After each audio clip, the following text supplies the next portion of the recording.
الدرس كيفاش تتنقل في ايطاليا. ايميتسي دي تراسبورتو. هاد الكلمات غتحتاجهم يوميا فاش تخرج من الدار. اولا وسائل النقل في الدفتر: الطوبيس، l'autobus، l'autobus،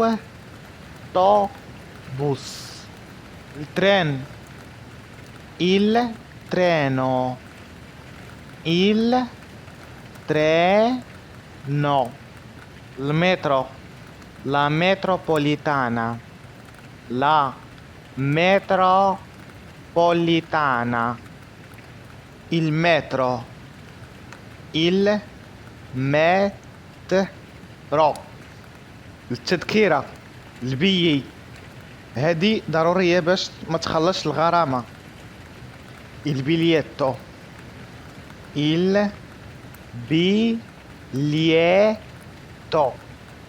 جملة الذكاء الاصطناعي AI تيب باش تسول فين كيتشرى البيي.